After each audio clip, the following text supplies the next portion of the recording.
درود پاک پڑھیں اللہم صلی علی سیدنا و مولانا محمد معدن الجود والکرم وآلہ واصحابہ وبارک وسلم۔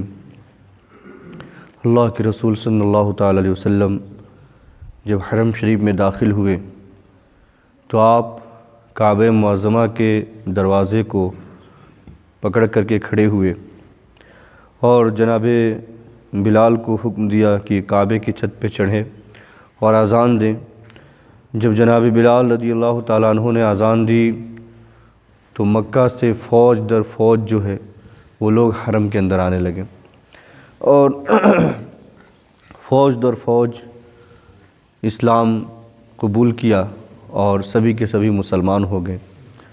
اس کے بعد اللہ سبحانہ و تعالیٰ نے ان پر کرم فرمایا، سبھی کعبے کے اندر موجود تھے۔ اللہ کے رسول صلی اللہ تعالی وسلم نے کعبے کے دروازوں کو پکڑ کر آپ کھڑے تھے اور آپ نے خطاب فرمایا اور ارشاد فرمایا، لا الہ الا اللہ وحدہ لا شریک لہ صدق وعدہ ونصر عبدہ وہزم الاحزاب وحدہ، کہ اللہ سبحانہ و تعالیٰ کے علاوہ کوئی معبود نہیں اور کوئی اس کا شریک نہیں۔ اس نے اپنا وعدہ سچ کر دکھایا اور اپنے بندے کی مدد فرمائی اور تنہا اس نے کفار کے تمام لشکر کو شکست دی۔ الا کل مأثر و دمین و مال یدعا فہوا تحت قدمی ہاتین، اور سنو زمانے جاہلیت میں جن باتوں پر بھی تم فخر کرتے تھے اور تمہیں بڑا ہی پرائیڈ فیل ہوتا تھا، وہ تمام چیزیں، وہ تمام رسم و رواج اور وہ مال، وہ دولت، وہ خون جس کا تمہیں دعویٰ ہے زمانے جاہلیت کا، وہ سب کے سب میں اپنے ان قدموں تلے آج روتا ہوں، وہ سب میرے قدموں تلے ہیں۔ آج کے بعد کوئی بھی زمانے جاہلیت کے کسی رسم و رواج پر فخر نہیں کرے گا، اور جو مال اس کا باقی رہ گیا وہ مطالبہ نہیں کرے گا، وہ ختم کر دے، وہ سارا معاملہ ختم کیا جاتا ہے آج۔ اور کسی نے اگر کسی کا خون بھی بہایا ہے وہ بھی معاف کر دو آج کے بعد۔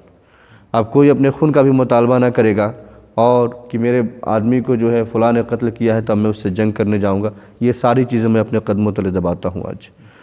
اور اس کے بعد ارشاد فرمایا خاص طور سے قریش سے، یا معاشر قریش ان اللہ سبحانہ و تعالی قد اذہب عنکم نخوۃ الجاہلیہ وتعظمھا بالآباء، اور قریش تم سنو، تم کو سب سے زیادہ فخر ہے اپنے خاندان پر، اپنے قبیلے پر، اپنے رسم و رواج پر۔ اللہ سبحانہ و تعالیٰ نے آج جاہلیت کی جتنی بھی غرور کی باتیں تھیں وہ سب کچھ تم سے مٹاتا ہے، ختم کرتا ہے، اور تمہارے جن باپ داداؤں پر تمہیں فخر تھا اللہ سبحانہ و تعالیٰ یہ فخر بھی ختم کرتا ہے۔ تم سب آج کے بعد برابر ہو، ایکول ہو، اور ہر کسی کے ساتھ برابری کا سلوک کرنا ہے۔ اور اس کے بعد ارشاد فرمایا، کیوں؟ الناس من آدم و آدم من تراب، کہ تمام کے تمام لوگ جناب آدم کی اولاد ہیں اور جناب آدم مٹی سے بنائے گئے، بس یہی تمہاری حقیقت ہے۔ اور آپ نے یہ آیت تلاوت فرمائی، یا ایھا الناس انا خلقناکم من ذکر و انثی وجعلناکم شعوبا وقبائل لتعارفوا ان اکرمکم عند اللہ اتقاکم ان اللہ علیم خبیر۔ اے لوگو سنو، ہم نے تمہیں ایک مرد اور ایک عورت سے پیدا کیا اور یہ مختلف قبیلے اور گروہ بنائے ہیں تاکہ تم ایک دوسرے کو پہچان سکو، بس اتنا ہی مقصد ہے۔ اللہ سبحانہ و تعالیٰ کی بارگاہ میں معزز اور عزت والا وہی ہے جو سب سے زیادہ متقی ہے، پرہیزگار ہے۔ بس عزت کا اگر کوئی معیار ہے تو وہ صرف تقوی اور پرہیزگاری ہے۔ جتنا زیادہ جو پرہیزگار ہے، متقی ہے، وہی اللہ سبحانہ و تعالیٰ کی نظر میں زیادہ عزت والا ہے، اور اللہ علم والا اور بخشنے والا ہے۔ اور اس کے بعد ارشاد فرمایا، یا معاشر قریش ما ترون انی فاعل بکم، کہ قریش کے سرداروں، قریش کے لوگوں، قریش کی جماعت، بتاؤ تمہارا کیا خیال ہے، میں تمہارے ساتھ کیا سلوک کرنے والا ہوں؟ تو سب نے ایک زبان ہو کے کہا، خیرن، ہمیں یقین ہے کہ آپ ہمارے ساتھ بھلائی کریں گے۔ کیوں؟ اخن کریم و ابن اخن کریم، کہ آپ بڑے ہی مہربان ہمارے بھائی ہیں اور بڑے ہی مہربان بھائی کے بیٹے ہیں آپ، تو ہمیں یقین ہے کہ آپ ہمارے ساتھ مہربانی ہی فرمائیں گے۔ تو اللہ کے رسول صلی اللہ تعالی وسلم نے ایک جملہ ارشاد فرمایا، اذهبوا فانتم الطلقاء، جاؤ میں نے تم سب کو معاف کیا، تم سب کے سب آزاد ہو۔ اور امام بخاری اور امام مسلم نے ابو شریح العدوی رضی اللہ تعالیٰ عنہ سے ایک اور حدیث روایت کی ہے اور فرمایا کہ اللہ کے رسول صلی اللہ تعالی وسلم نے اس نے ارشاد فرمایا، سنو یہ مکہ مکرمہ ہے، اللہ سبحانہ و تعالیٰ نے اسے حرمت کا درجہ دیا ہے، یعنی کہ اس کی عزت رکھی ہے، اس کا ایک رسپیکٹ رکھا ہے، اور یہ اللہ تبارک و تعالیٰ نے عزت اور حرمت خود عطا فرمائی ہے، کسی آدمی نے اس کو عزت و حرمت نہیں دی ہے۔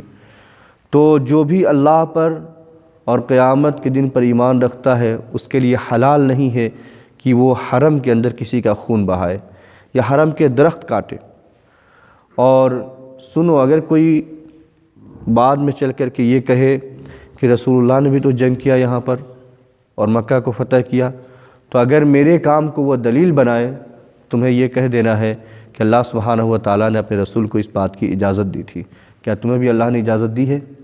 اور اپنے رسول کو بھی اجازت دی تو بہت تھوڑے وقت کے لیے، اس کے بعد جو اس کی عزت اور حرمت ہے واپس سے پلٹ آئی۔ تو اس لیے آج کے بعد کسی کے لیے جائز نہیں ہے کہ وہ حرم کے اندر کسی کا خون بہائے یا یہاں کے درختوں کو کاٹے یا کسی بھی چیز کو جو ہے نقصان پہنچائے۔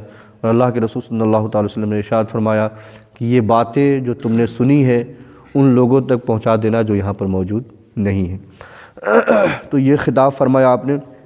اس کے بعد لوگوں کا ایک پورا مجمع تھا جو آپ کے دست مبارک پہ آ کر کے لوگ بیعت کرنے لگے آپ کی فرما برداری کے اور اللہ سبحانہ و تعالیٰ کے احکام کی پابندی کی۔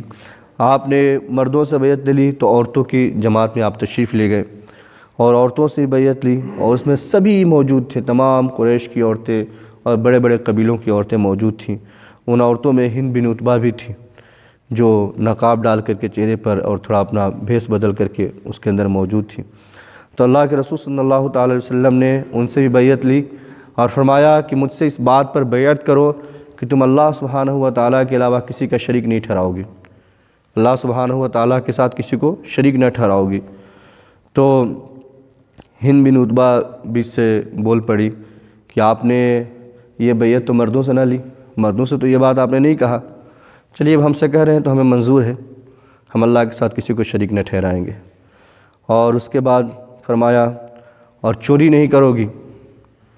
تو ہند بن عتبہ نے پھر دوبارہ سے کہا کہ میں نے آج تک اپنے شوہر کے جیب سے پیسے میں نکالتی رہی ہوں، مجھے نہیں معلوم کہ یہ حلال ہے یا حرام، لیکن اب آج کے بعد میں چوری نہیں کروں گی۔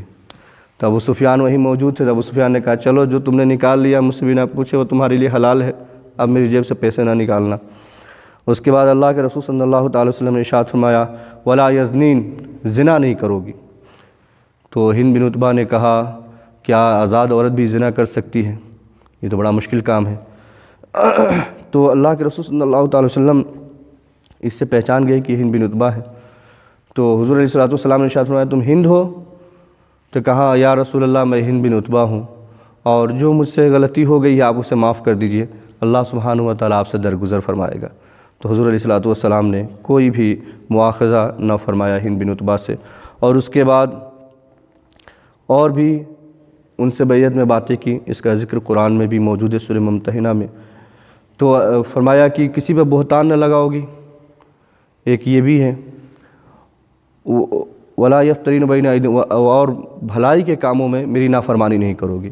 تو یہ ساری باتوں کے ساتھ آپ نے عورتوں سے بیعت لے لی، اور آپ کی عادت مبارکہ تھی کہ جب بھی کسی عورت سے آپ بیعت لیتے تو اس کے ہاتھ کو چھوتے نہیں، چادر کے ذریعے آپ بیعت لیا کرتے تھے، سوائے ان عورتوں کے جو عورتیں آپ کے لیے حلال تھیں، جو آپ کے ازواج مطہرات تھیں، ان کے علاوہ کسی عورت کو اللہ کے رسول صلی اللہ علیہ وسلم نے کبھی اس کے ہاتھوں کو یا جسم کو مس نہ فرمایا۔